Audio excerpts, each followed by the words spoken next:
ကျွန်တော်ရဲ့မိတ်ဆွေများအားလုံးပဲမင်္ဂလာပါခင်ဗျာ။ဘာကြီးတန် channel လေးကနေစေဝင်စားပွဲသဲတဲ့ရင်ဘူးတတိတံဝေကရပွဲရဖြစ်ရမှန်ဇလံကောင်းလေးကိုတင်ဆက်ပေးဖို့ချိန်ခါ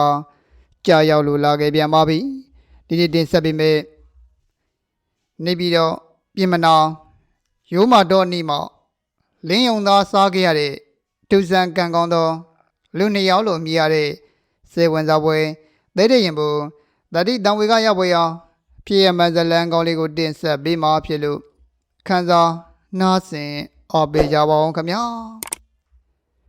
ဒုစံကံကောင်းစွာလင်းယုံသားစားခဲ့ရတဲ့လူနှစ်ယောက်ကျွန်ုပ်ရဲ့ဖခင်ဘိုးဘွားထံမှအမွေရထားသော14ဧကရှိတဲ့လယ်မြေများဟာရိုးမတော်တွင်၌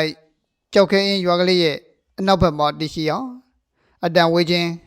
တစ်တင်ကားများတွားရလမ်းနဲ့လေဝေးကွာလွန်းခြင်းကြောင့်ကာတန်လူတန်းဆိုလို့လုံးဝမကြရပဲကျွန်ုပ်တို့လေတော်ရဲ့အနောက်တောင်တော့တောင်ကုန်းလေးပေါ်မှာစောက်ထားသောကျွန်ုပ်တို့ရဲ့လေတဲလေးဟာအစင်တစ်ဖြစ်တိတ်ဆိတ်အေးချမ်းလိုနေပါတယ်။ဆောင်းကာလရဲ့အလဲကိုရောက်တဲ့ခါမှာကျွန်ုပ်တို့ဟာစပားများရိတ်သိမ်းပြီးလို့တလင်းမှာစုပုံကောင်မနက်စောစောနဲ့ညအိုးပိုင်းတို့မှာနွားများနဲ့စပားနေခြင်းဖြစ်ပါတယ်။ကျွန်ုပ်တို့သားဖတ်မှာတဲရှိမှရှိတဲ့ဝါကုပြမထိုင်ပြီးပဲကြီးတော်သုံးနဲ့ရင်းနှီးတောက်လျက်စကားဆမိပြောဆိုနေကြပါတယ်။လူငါးတို့မှာနွားကြောင်ထွက်သွားတယ်လို့တူကတော့တဲထဲမှာအိပ်ပျော်လို့နေပါတယ်။ဝင်းပြင်တစ်ချောင်းမှာသူစပားကိုစပားတဲထုတ်ပြီးစောင့်ရှောက်ကြသဖြင့်ကောက်လိုင်းပုံကြီးများနဲ့အတူဖြစ်ကြတဲ့ဆန်လှုပ်ထားသောတဲလေးများကလည်းအစီရီရှိနေကြပါတယ်။ကိုကောက်လိုင်းပုံကိုစောင့်ကြရတယ်။မြောက်ပြန်လေးအတုပ်၌စပားရက်နဲ့တင်းမြန်ပြန်ကိုရှူရှိုင်းမိတယ်။ဟေးချမ်းစိတ်ငြိမ်သောတက်ငြိမ်ပကြီးကားတစ်ချက်တစ်ဖွဲဖြစ်နေတဲ့ရှူခင်ကိုကြည့်ပြီးကျွန်ုပ်ဟာတိုးရဲ့သဘာဝလောက်ကိုတဝါကြီးခံစားနေမိပါတယ်။တောင်သူလေသမားရဲ့သားပြီးသားစွာလေလောအချင်းပုံမှာလဲခုံမင်တွေ့တာမိပါတယ်။အဖေဟာလေသမားရဲ့အခြေခံဖြစ်သောနွားသားကျွေးနီလေထွင်းနီသမန်းမွေနီပြိုးနှုံနီပေါင်းလိုက်နီရေသွင်းရေထုတ်လုံနီကသင်းစင်နီစပားရည်နီကောက်လိုင်းစီနီကောက်လိုင်းပုံနီတလင်းလုံနီတလင်းမောင်းစပားနေရန်ကောက်လိုင်းစီနီစပားလင်းနီကောက်စွာကိုင်းနီများပါမကြမ်းစစ်စစ်ဆက်ဆက်တင်ပေးအောင်စိတ်ပါဝင်စားသောကျွန်ုပ်ကပြယုံနဲ့အဲ့ဒီတောင်သူလေသမားပညာများတက်မြောက်ခဲ့ပါတယ်။တာရတို့တောင်သူလေသမားဆိုတာတောင်သူပညာကိုတက်ထားရတယ်။ကိုယ်တိုင်မလုံနိုင်တော့သူများကိုကြည့်ရှုပြီးစိတ်ခိုင်းလို့ရတယ်လေ။ကိုသူများမလိန်နိုင်တော့ဘူးပေါ့တာရဲ့အဖေတို့မျိုးရိုးကတောင်သူလေသမားကြီးတွေဆိုတော့အဖေတို့ဘိုးဘွားတွေကလေလုတ်ပြီးချမ်းသာလာကြတာတာရဲ့ဒီတော့လေလုတ်တဲ့တက်ပညာကိုတက်ထားရမှာဒီလေမြေတွေဆိုတာကမိုးရေမရမှာလုံးဝမပူရတဲ့အနေထားရင်မြေစီမျိုးစားကောင်းမွန်တာရဲ့ကြောင့်နှစ်စဉ်စပားထွားကောင်းတာသားလည်းမြင်မဲလေဝမ်းစာစပားပြင်အပူသုံးတော်အများကြီးထွက်တယ်ဒါကြောင့်စိတ်ဝင်စားကြိုးစားဖို့ပဲလိုတယ်ထို့ကဲ့သို့ဖခင်ကစိတ်ရှိလက်ရှိပြောပြပူပါတယ်ဒါကြောင့်လေအရာရာကိုစိတ်ဝင်စားစွာစူးစိုက်ခြင်းကြောင့်လှုပ်တက်ကင်တဲ့ရှိခဲ့ခြင်းဖြစ်ပါတယ်မွေကိုတုတ်ချီတော့ငှက်ကြီးထို့ကဲ့သို့ကျွန်တော်တို့သားဖန်တို့ပဲကြီးတော်တုံးနဲ့ရင်းနှီးချမ်းထိုင်းတောက်လျက်ရှိတဲ့မောင်ကောင်းကင်ရ၌ငှက်ကြီးတကောင်ဝဲလျက်ရှိပါတယ်အဖေဟိုပေါ်မှာဝဲနေတာစွန့်ကြီးများလားဗျစွန့်မဟုတ်တော့ဘူးငါသားရဒီကောင်ကြီးကစွန့်ထက်ကြီးတယ်ကွာဘာငှက်ကြီးရဲ့မသိပါဘူးကျွန်တော်တို့ဟာ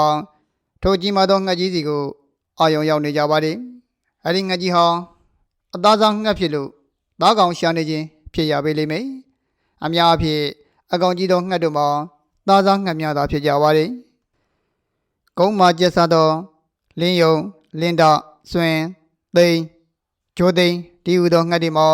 သားစားငှက်များဖြစ်ကြတဲ့ကဲ့သို့ရေမှာကျက်စားသောငှက်ကြီးဝင်ဖို့ပင်ကွင်းတင်ကြီးပြိုင်စတဲ့ငှက်တွေမှာလည်းငါးကိုရှာဝေးစားတော့သောသားစားငှက်များသာဖြစ်ကြပါတယ်လင်းယုံတို့ရဲ့လင်းမြန်မှုမှာရေတွေကငါးကိုတော့လင်းမြန်စွာပုတ်ချနိုင်ပါတယ်အဖေဒီငှက်ကြီးကလင်းယုံကြီးလားမသိဘူးဗျာနော်အေးကွာအဖေတို့ရွာဘက်ဒီမှာတော့တခါမှမမြင်ဘူး ဒီဘက်တောနဲ့တွေထဲမှာတော့လင်းယုံရှိရင်ရှိမှာပေါ့ကွာထုတ်ခဲ့တဲ့ဝေဖန်နေစဲမှာပဲငှက်ကြီးဟာအတောင်ကိုကွေးဆိုပြီးအောက်ကိုအရှိန်နဲ့ထိုးဆင်းလာတာကိုတွေ့ရပါတယ်အဖေဟိုမှာဆင်းလာနေပြီဗျထုတ်ခဲ့တဲ့ပြောရအောင်အဖေကအေးမြင်နေကျွန်တော်တို့နဲ့တန်ငယ်ဝေးတဲ့ရေးပြီးတော့လေခွင်းတွေကိုထိုးဆင်းလာပြီးတော့ချက်ချင်းပြန်တက်လာရောက်ငှက်ကြီးရဲ့ခြေဆုံးပေါင်းရှည်လျက်တော့မွေကြီးတစ်ကောင်ပါလာတာကိုမြင်လိုက်ရပါတယ်ဟာအဖေနေတဲ့မွေကြီးမဟုတ်ဘူးဗျအေးကွာဟုတ်တယ်ဟာထုတ်ခဲ့တော့တန်တော်ထောက်ခံနေမွေကြီးကတွင်လေးလှုပ်ရှားလျက်ငှက်ကြီးရဲ့ခြေထောက်မှာပါလာရောက်အမြင်သဘူးအထူးဆန်းဖြစ်ပြီးတော့ကျွန်တော်တို့စိတ်ဝင်စားနဲ့ငြီးမော်ကြည့်နေကြပါတယ်အညံ့မခံသောမွေကြီးငှက်ကြီးဟာမွေရဲ့ခါလက်မောက်တုတ်ချပြီးတော့ပြန်တက်လာရောက်တော့ရှိအောင်ကျွန်တော်တို့တေးဘက်စီကိုဥတီပြန်တန်လာပါတယ်ကျွန်တော်တို့မောင်ကြည့်ကောင်းလွန်းသဖြင့်အသေးချာကြည့်ရှုနေအောင်ရုံးကန်လှုပ်ရှားမှုအာကောင်သောမွေကြီးဟာဟိုးဆောင်ငှက်ကြီးရဲ့ခြေဆုံးကိုရစ်ပတ်လိုက်သည်ထိုခေါင်ပြန်တန်းနေသောငှက်ကြီးမောင်ဟန်ချက်ပြပြီးတော့ကောင်းကင်မှာကက်တောင်းကနေဖြစ်လို့နေပါတယ်မွေကြီးရဲ့ရစ်ပတ်အားကအတော့ကိုပြင်းထန်ပုံရှိပါတယ်အတောင်ခက်ရဟန်ချက်ပြတာနဲ့ငှက်ကြီးနှိမ့်ဆင်းလာပါတယ်ဥတီပြန်တန်းလာခဲ့သည်မောင်ကျွန်တော်တို့ရဲ့တေးရှိရတက်တဲ့စီကိုဖြစ်ပါတယ်အဖေငှက်ကြီးတော့ကြောက်တော့မှထင်တယ်ထုတ်ခဲ့သူထင်ကြီးပေးတယ်ကျွန်တော်ကထိုင်ရမှထားလိုက်သလိုအဖေကလည်းထိုင်ရကထားကငှက်ကြီးစီကိုငေးမော်နေကြပါတယ်အချိန်အားဖြင့်ကြာလိုက်ခြင်းမရှိပါမွေကြီးရဲ့ရစ်ပတ်ခြင်းကိုခံရသောငှက်ကြီးမောင်မဟန်နိုင်တော့ပဲကိုရုပ်ကားရနဲ့မြေပြင်ပေါ်ကိုဘုံငနဲ့ကြာလာခဲ့တယ်ကြာလိုက်တာနဲ့ကျွန်တော်ကအနီးမှာရှိတဲ့ဒုတ်ကိုဆွဲယူပြီးတဲရရှိလက်ကွင်းပြည်စီကိုပြေးသွားသလိုအဖေကလည်းထက်ချက်မကွာလိုက်ပါလာခဲ့တယ်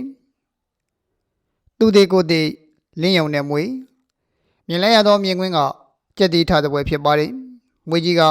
ငှက်ကြီးရဲ့တကုတ်လုံးကိုရစ်ပတ်ပြင်းညက်ထားတဲ့ကဲ့သို့ငှက်ကြီးကလည်းသူ့ရဲ့ထက်မြက်သော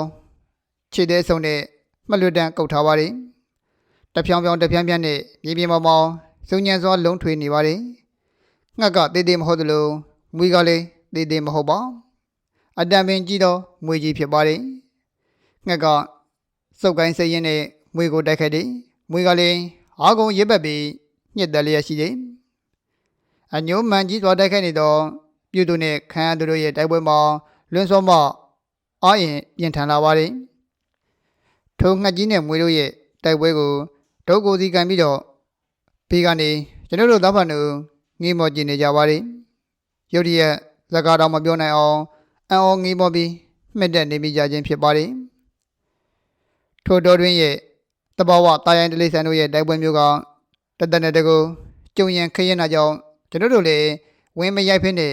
ဒီတိုင်းပဲကြည့်နေကြခြင်းဖြစ်ပါတယ်အဖေငှက်ကြီးကလင်းယုံကြီးဖြစ်နိုင်တယ်ဗျဆိုရင်ဒီလောက်မကြည့်တော့ဘူးဒီကောင်ကြီးကနဲတာကြီးမဟုတ်ဘူးဗျအေးကွာဖြစ်နိုင်တယ်သူ့ရဲ့နှုတ်သီးတွေကတိတ်ကိုထက်တယ်ကြောက်စရာကြီးပဲကွာမွေကလင်းမွေကြီးကွာဒီလောက်ကြီးတဲ့လင်းမွေအဖေဖြင့်မြင်တော့မမြင်ဘူးပါဘူးကွာအင်းဗျာဒီလင်းယုံကအလွန်ကြီးတဲ့မွေကြီးကိုတွားပြီးတုတ်တာကိုခံရတော့တာပေါ့လင်းမွေဆိုတာအလွန်ကိုအားကောင်းတဲ့မွေမျိုးကွာသူ့ရဲ့အညစ်ခံရလို့ကတော့အတော်တန်ကောင်းအယိုးတွေတဖြောင်းကြေထွက်ကုန်တာကြည့်ပါဦးလင်းယုံကြီးမလုံနိုင်တော့ဘူးကွာလင်းမွေကြီးလည်းမိတဲ့နေရာတွေအစိတ်ခံထားရတာသွေးတွေကြီးပါပဲဖေဟာသူလည်းမသက်သာလာပါဘူးကျွန်တော်တို့ရက်ကြည့်ပြီးဝေဖန်နေကြမှာပဲတိုက်ပွဲရဲ့ချင်းကတဖြည်းဖြည်းကြာလာခဲ့ပါတယ်သူတွေကိုယ်တွေအပြိုင်နှွှဲနေကြတော့စိတ်ဓာတ်ကတော့ကြာဟန်မတူသေးပါမွေကြီးကလည်းရစ်ပတ်ဖြစ်ညက်ထားသေးလင်းယုံကြီးကလည်းမြဲမြံစွာကုတ်ချီထားသေးဖြစ်ပါတယ်မွေကြီးမောင်လက်မောင်းလုံးခံကြည့်တယ်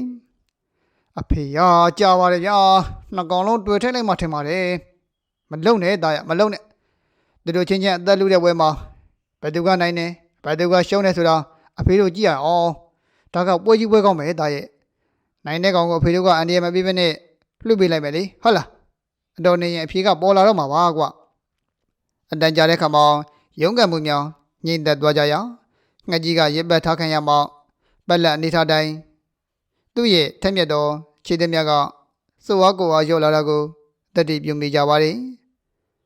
အဖေ လင်းယုံကြီးချင်းနေမကောင်းတော့ဘူးဗျကြည့်လေသူ့ရဲ့ကိုယ်အားရော့သွားပြီးမွေကြီးကညှိအားကမလျော်သေးဘူးအပြေဝါကိုရစ်ပတ်ထားတော့မဲဗျလင်းယုံကြီးတော့အယိုးတွေကြိုးကြေကုန်ပြီနဲ့ထင်ပါရဲ့ကွာဒုက္ခများမလုံနိုင်တော့ဘူးကွာအင်းလေသူကတော့စားနေကြသူ့ရဲ့စားကိုသူရှာစားတာပါပဲဒါပေမဲ့မွေကအကောင်ကြည့်ပြီးဒေါသနဲ့ပြန်ပြီးတိုက်ခိုက်တဲ့ခါခုလိုပြန်ပြီးခံရတာကွာတကယ်ဆိုရင်လင်းယုံကမဟုတ်ဆိုးမွေကသားကောင်ပဲဒါပေမဲ့ကန်လှဲ့မတင်တဲ့ခါမှာသားကောင်ကပြန်လဲတိုက်ခိုက်ရင်မဟုတ်ဆိုးကသားကောင်ပြန်ပြီးတော့ဖြစ်ရတယ်တာရဲ့လောကမှာဘယ်ရမဆိုပုံသေးကားကြတွက်လို့မရဘူးခုမြင်တဲ့အတိုင်းပဲပြောင်းပြန်လန်သွားတတ်တယ်သားကောင်ကမဟုတ်ဆိုးကသားကောင်ဆိုတာဒါမျိုးပေါ့သားရထို့ကဲ့သို့ပြောပြပါလိမ့်ထို့ခေါင်ပုံသေးနီးဆိုတာကိုလည်းကျွန်ုပ်မယုံနိုင်အောင်ရှိရပြန်နေထမ်းမြတ်သောနှုတ်သီးကိုလည်းပိုင်နေထမ်းမြတ်သောခြေစုံကိုလည်းပိုင်နေအလွင်လင်းသောမျက်ဝန်းစုံကိုလည်းပိုင်နေအမြင့်ကိုပြန်တန်းနိုင်သောအတောင်ကိုလည်းပိုင်နေထိုမြတ်ပြည့်စုံသောမိုးဆိုးလေးယုံကြီးကခြေလက်နှုတ်သီးအတောင်မပါတဲ့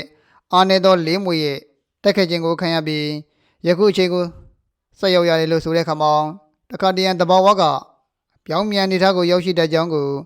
သဘောပေါက်ရပါတယ်မှန်ကြောင်းမှာသင်ယူခဲ့ရသောအနေစာဆိုသောသဘောကလောကမှာဘေးရမှမြဲခြင်းမရှိဘူးဆိုတာကိုလည်းတွေ့မြင်မိလိုက်ပါတယ်ဘယ်သူအောင်ပွဲခံတယ်လဲအချိန်မှာနိုင်ဝက်ခံရှိခဲ့ပါပြီလင်းယုံကြီးမှာလုံးဝအသက်မရှိတော့ပါအဖေပြောတဲ့ကဲ့သို့ပဲမွေရဲ့ညှာကြောင့်အယုံများကြိုးကြည့်ပြီးတော့သိဆုံးသွားဟန်ရှိတယ်မွေကြီးကတော့လုံထွေရစ်ပတ်ခါညှစ်ထားစေရှိပါတယ်တော်တော်မွေကြီးမှာဥကောင်းမှာတန်ရမရပဲကိုလုံးမှာတော့တန်ရရတာကြောင့်သွေးများထွက်နေတာမှလွဲလို့အသက်ရှင်လျက်ရှိကြောင်းသိရပါတယ်ကျွန်တော်တို့သားဖဟာအသေးချာထိုင်းပြီးတော့စောင့်ကြည့်နေကြပါတယ်အတန်ကြာတဲ့ခါမှာမွေကြီးကစတင်လှုပ်ရှားလာတယ်ဒါကြောင့်ကျွန်တော်တို့ထိုင်ရမှထပ်ပြီးအသင့်အနေထားနဲ့ကြည့်နေကြပါတယ်အထက်ကနေချစ်ချစ်တော့ပူနေတာကိုကျွန်တော်တို့ဗီဒီယိုမဆိုင်နိုင်ကြပါတိုက်ပွဲရဲ့အဖြစ်ကိုတော့ကျွန်တော်တို့စိတ်ဝင်စားလျက်ရှိကြတယ်လင်းမွေကြီးရဲ့ဦးခေါင်းဟာကျွန်တော်တို့နေထိုင်ရာတောင်ကုန်းဆက်စီကိုဦးတည်ပြီးတော့တဖြည်းဖြည်းချင်းစပြီးတော့ထွက်လာခဲ့တယ်လင်းယုံကြီးရဲ့ခန္ဓာကိုယ်မှာရစ်ပတ်ထားသောအခွေတွေမှာကြည့်လို့ကောင်းစွာပတ်ချလဲပြီးတော့ပြုတ်ထွက်နေပါတယ်အနာတရားကြောင့်တွတ်လွတ်မှုတော့မရှိတော့ပါတဖြည်းဖြည်းချင်းသွားနေရပါတယ်မကြမီမှာပဲမွေးရဲ့ခန္ဓာကိုယ်ကလင်းယုံကြီးရဲ့ခန္ဓာကိုယ်မှာလွတ်ထွက်လာခဲ့ပြီပြီးတော့ဖြည်းဖြည်းချင်းထွက်ခွာသွားပါတယ်ဟာအဖေနဲတဲ့အရှိကြီးမဟုတ်ဘူးဗျာနော်အေးကွာတလန်တောင်ကြော်လောက်တယ်တော်တဲ့ဒီလောက်ကြီးတဲ့လင်းမွေရှိမှခုမှတွေ့ဘူးတယ်အောင်ဝဲရလင်းမွေကြီးဘေကင်းရရငင်းရစီကိုသွားပါတင်ကိုတက်ဖြတ်စားတော့မဲ့လင်းယုံကြီးကိုတင်ကပြန်လဲတက်ခိုက်တက်ဖြတ်ပြီးအနိုင်ယူနေတာမို့တင်ကိုငါတို့ကဂုဏ်ယူပါတယ်ဘယ်တော့မှမမေ့ပါဘူးတင်တက်ဖြတ်ခဲ့တဲ့လင်းယုံကြီးကိုလေငါတို့ကိုချက်စားခွင့်ပြုပါတင်လဲကျမ်းမာပါစေချမ်းသာပါစေအန္တရာယ်ရှင်ဘေးကင်းပါစေဗျာထိုကဲ့သို့အဖေကဂုဏ်ပြုပြီးမေတ္တာပို့ပေးပါတယ်ကျွန်တော်မျက်စိတစ်စုံလိုက်ကြည့်နေမိတယ်အောင်ပွဲရစစ်သူကြီးလို့သူကိုအထင်ကြီးလေးစားနေမိတယ်မေတ္တာလည်းတတ်ဝင်မိတယ်အစာခံတတ္တဝါမှသည်မခံချင်စိတ်ဒီဟုသောမန်းနဲ့ပြန်လေတက်ခဲ့ရမှရန်သူကိုအနိုင်ယူအောင်ပွဲခံခဲ့သောအဖြစ်ကပြောပြမယ်ဆိုရင်ယုံနိုင်ပွဲမရှိတော့လေမျက်စိနဲ့တက်မြင်ခဲ့ရပါပြီအဲဒီခါမှာကျွန်တော်သင်ခန်းစာရလိုက်ပါတယ်ကိုထက်အားနေသူဆိုပြီးတော့မထီမဲ့မြင်မပြုတ်ရဆိုပြီးတော့ပဲဖြစ်ပါတယ်ထိုအားနေသူကလည်းကိုပြန်ပြီးတော့တတ်နိုင်စွမ်းရှိတာကိုတွေ့ကြုံရလို့ဖြစ်ပါတယ်တက်နဲ့တကူတိုင်းလင်းယုံကြီးကိုကောက်ခက်ကွာတော့ကဲ့ဆိုကအဖေကလေတဲကိုပြန်ပြီးတော့ဦးလေကောင်နွားရဲ့ကျင်းကိုကန်ပြီးတော့ပြန်သွားခဲ့တယ်ဗီတစောင်းအနေထားနဲ့တေဆုံးနေတော့လင်းယုံကြီးကိုကျွန်ုပ်ကခြေစုံကနေဆွဲယူလိုက်ပါတယ်ဟာနေတဲ့ကောင်ကြီးမဟုတ်ပါလားဟာတော့ကဲ့အမေရိကန်ထွက်ရအောင်နှစ်နေအောင်လေးပါတယ်အဖြူနဲ့နေကြလင်းယုံကြီးကစွင်ကဲ့သို့မွေးချောက်ချောက်မဟုတ်ပဲလှပါပါတယ်စွင်နဲ့လင်းသားတို့မှာမွေးချောက်ချောက်နဲ့မလှပါကြပါတိမ်ငတ်မှာကြက်မတန်းလောက်သားရှိပြီးကျိုးသိမ့်မှာတော့ခိုးလောက်သားရှိပါတယ်ထိုတတဝါတို့မှာရွာထဲမှာကျက်စားပြီးကြက်ပေါက်ဆာများကိုလာပြီးတော့ချီတက်သဖြင့်မြင်ပူကြပါတယ်စွင်သိမ့်ကျိုးသိမ့်တို့က တဘာဝအင်ဂျက်ဝိမျိုးသူတို့အတွက်အနောက်ရှက်ဖြစ်ရောက်တွေ့တဲ့နေရာမှာလေးခွနဲ့ပြည့်တတ်ကြပါတယ်သူတို့ကလည်းအရာချောင်သောရွာတို့၌သာကျက်တအုပ်မများရဲ့ကျက်ကလေးများကိုအစင်တစ်ဖြစ်တုတ်ချတတ်ပါတယ်ဒါကြောင့်ကျွန်တော်တို့ကလေးဘွားမှာကြီးကန်းတခိုးစွင်တမြောက်လင်းနာသူတော်ကောင်းဆိုပြီးအော်ဟစ်ရွေးဆိုတတ်ကြပါတယ်လင်းနာကသူ့အသားစားတော့လေသေပြီးပုံမှန်သားစားပါတယ်ဒါကြောင့်လင်းနာကိုကျွန်တော်တို့ကသူတော်ကောင်းစီရင်သွင်းကြပါတယ်ဒီလင်းယုံကြီးမှလည်းအသားစားတတ်တော်ဝါဖြစ်ရဓမြစီရင်သွင်းရမှာဖြစ်ပါတယ်အဖေဒီမှာကြည့်ပါဦးနှစ်ပိတ်သားလောက်တော့ရှိမလားမသိပါဘူးဗျာအေးကွာအဖေလည်းဒီလိုကောင်မျိုးအခုမှမြင်ဘူးတာကွာအဖေဖြင့်ဒီလိုလင်းယုံမြန်မာနိုင်ငံမှာရှိပါမလားလို့တောင်ထင်မိတာလင်းယုံကိုပုံနေထဲမှာပဲမြင်ဘူးတာချိန်ဝင်ရှိလို့ကတော့အတိအကျတောင်ချင်းပြီးမှတ်ထားလိုက်ခြင်းသေးတယ်ဟေးအဖေသားရွာထဲသွားပြီးချိန်ဝင်သွားငှားလိုက်ရမလားငါမနေပါနဲ့ကွာပင်မပါလေလက်နဲ့စကြည့်ရင်သိနိုင်ပါတယ်ကွာတို့ကဲ့သို့ပြောပြီးတော့ကိုင်းလို့စကြည့်တယ်နပိတ်တာရော့နေနေပိုးနေနေပဲကွာတို့ကဲ့သို့ပြောကောင်ရင်းတို့ဟာရင်းတို့တဲလို့ရင်းနေဖြောပြီးအမွေနှုတ်ကြပါတယ်ပြီးရင်ကြက်ဖြတ်တဲ့ကဲ့သို့အဖေကဖြတ်တယ်ဦးသေးများကိုနှုတ်ပြီးတဲ့အခါမှာစစ်ဆေးပါတယ်လင်းယုံကကြိုးကြည့်ပြီးတော့ကိုတည်သွားတာကိုတကယ်အာတန်နဲ့လင်းမွေကြည့်ပါလားဟုတ်တယ်နော်ဖေအမှန်တော့လင်းနှလင်းကြုံသွားတာဖေကလင်းယုံနဲ့လင်းမွေလေလင်းနှလင်းကြုံတဲ့အခါမှာလင်းယုံတည်ရတာပေါ့သူကဒီမွေနဲ့တွေ့တော့ဝစ်လေတာလေမွေဆိုတာသူတို့ရဲ့အစာပဲလေအတော်တန်မွေလောက်တော့ခြေသွားရင်စိတ်တန်နိုင်ပေမဲ့ဒီမွေကကြီးတော့မတတ်နိုင်ဘူးဖြစ်နေတာအဲဒီမှာရှည်လျားတဲ့မွေကသူ့ကိုအချိန်မီရစ်ပတ်နိုင်လိုက်တာပဲဒါနဲ့လေရင်မြန်ဆက်ပြတ်သွားသလိုအောက်ကိုထုတ်ကြတော့တာပဲလေနှကားကိုဂလုံတုတ်တယ်ဆိုတော့ဒါမျိုးနေမှာနော်ဖေဒါဘောသားရဂလုံဆိုတာတကိုးရှိတဲ့ငှက်မျိုးနွယ်ဝင်တစ်မျိုးဖြစ်တယ်လို့နှကားဆိုတာကလည်းတကိုးရှိတဲ့မွေမျိုးနယ်ပဲလေဖရရဲ့နိဘတော်တွေမှာပါတယ်လို့ပရိတ်တွေမှာလည်းဂလုံနဲ့နှကားဆိုတာအထင်ရှားရှိကြောင်းဖရဟောထားတာပဲတပင်ညုတာသုံးလောကထွတ်တင်ဖရရှင်မေသားရဲ့နှကားတို့ဂလုံတို့အဖေတို့တာမန်လူတွေမမြင်အပ်ပေမဲ့ဖရကတော့မြင်တာပေါ့မြင်လို့လည်းရှိကြောင်းဟောတာပေါ့တကယ်ဆိုရင်ဂလုံဆိုတာလင်းယုံလို့မွေကြိုက်တဲ့ငှက်မျိုးဖြစ်နိုင်ပါတယ်သူ့ရဲ့အစာကနှကားလေလင်းယုံရဲ့အဓိကအစာကလည်းမွေတွေပဲလေဒီတော့လင်းမွေကြီးတက်ပြီးတဲ့လင်းယုံသားကိုအဖေတို့တသက်နဲ့တကူဒီတစ်ခါသာစားခွင့်ကြုံပါနောက်ဒီလိုဖြစ်မျိုးဒီလိုသားမျိုးဘယ်ခါမှကြုံနိုင်မှာမဟုတ်ဘူးသားရအဖေသားကိုတော်တဲ့ခေါ်ခဲ့လို့ဒါမျိုးကြုံရတာရွာမနေရင်ဒါမျိုးမြင်ရဖို့ဝေးကြီးပေါ့ဖေဟာသားမွေကိုလင်းဟုတ်မဟုတ်ရောခွဲတတ်ပြီလားကွာဒါတော့သားမှန်ကြောင်းမှနေကလေးကသိတယ်လင်းမွေကအမဲရောင်အမီးတွေတယ်ကိုလုံးရှိတယ်တွင်းနဲ့ဝင်သွားရင်သားတို့ခြေကန်ဆွဲတာတော့ပါမလာဘူးအလွင့်ကိုခြေကိုကောင်းတဲ့ကောင်းမျိုးငန်းတို့လိုမွေစိုးတွေကြတော့အမီးတို့ပြီးတော့တုတ်တယ်အနာကိုမကက်ရဲကြဘူးလင်းမွေဆိုရင်တော့ဘုံကြောင်သားဆိုတာဘာရင်မဟုတ်ပါဘူးစောကျင်တာနဲ့အမီးကိုလိုက်ပြီးတော့ဆွဲလေးရှိတာဘယ်တော့မှရတယ်မရှိဘူးဒီကောင်မျိုးတွေကအရန်ကိုအောက်ကောင်းတယ်သားကအစောပိုင်းတုန်းကမွေကြီးကိုချက်စားဖို့ရချင်တာအဖေကတားတာနဲ့တနာစိတ်ဝင်သွားတာအဖေကသူကျေးဇူးကြောင့်အဖေတို့ဟင်းစားရတာပါကွာကျေးဇူးရှင်ပါတလုတ်စားဖို့သူကျေးဇူးတဲ့ကွာတားရေဒီနေ့ညနေစာလဲစိုးစိုးပြီးပြီးပဲကွာနော်ရွာထဲသွားပြီးတောင်းမိတော့တပင်းလောက်သွားပြီးဆွဲပါလားကောင်းတာပါဖေကတားအိတ်ထဲမှာပတ်စံရှိတယ်အခုပဲတားသွားလိုက်တော့မှဗျာနော်အေးကျွန်ုပ်ရဲ့တသက်နဲ့တကူရှာပါပါလင်းယုံသားစားဘူးတော့မေတငယ်ချင်းမွေသားရဲ့ကိုလေးကိုခန်းစားရေးဖွဲ့ပါတယ်စာရေးသူဟုတ်ကဲ့စာရေးသူဆရာကြီးကိုလည်းအထူးပဲကျေးဇူးတင်ပါတယ်စိတ်ဝင်စားပွဲတဲ့ရင်ဘုံတတိတံဝေကရပွဲအဖြစ်အမှန်ဇလန်ကောင်းလေးကိုဘာကြီးစံ channel လေးကနေတင်ဆက်ပေးခဲ့တာဖြစ်ပါတယ်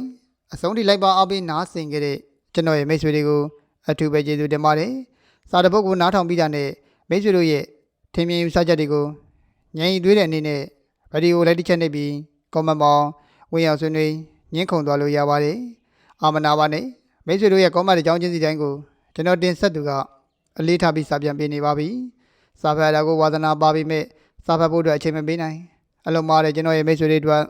ဘာကြီးစံ channel လေးကနေ ထူးခြားစံချိန်လိုဝစံချိန်တဲ့ရင်ဘူဗလာလောကကံမီယရေမတန်မူခင်ဖြစ်ရမှဇလန်ကောင်းများစွာကိုနေ့စဉ်မပြတ်ရှာဖွေပြီးတော့မှဖတ်ပြတင်ဆက်ပေးနေပါပြီခင်ဗျာ